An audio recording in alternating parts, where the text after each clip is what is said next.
For years, Paul had been suffering.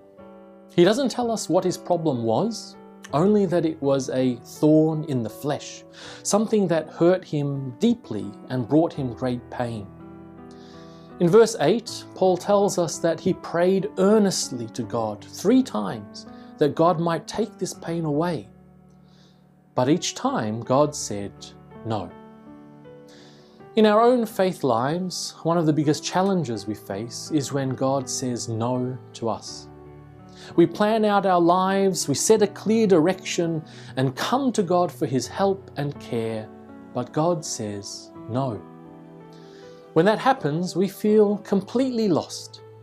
Doesn't God love us? Doesn't He want good things for us? But God's no is never just a harsh rejection. It could be a temporary no, telling us that the plan is good, but that the time is not right.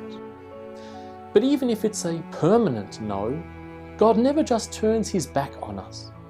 In Paul's case, God tells Paul no, but He also promises Paul to support him with as much grace as he will ever need. So often we approach God in prayer because we worry about our survival. Will I have the money to pay those bills? Will I recover from this terrible sickness? Will I pass that exam? Maybe Paul feared that the thorn in his flesh was stopping him from being the great apostle he wanted to be. Can't God help out by giving a little extra help? But God tells Paul that he doesn't need anything extra. All he needs is the grace he already has. The answer Paul gets is often the answer we get too.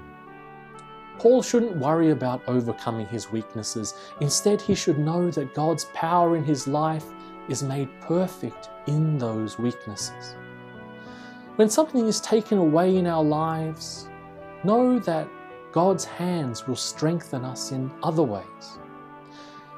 That's a really hard message to believe and even a harder one to trust in. So it's no wonder that Paul needed so many years of praying and waiting before he could accept it. Sometimes in life, getting the things we actually want leads us to disasters.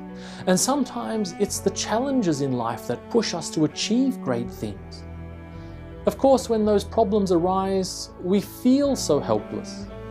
But Paul has learnt that it's exactly in those times when Christ's power and grace work the most in his life.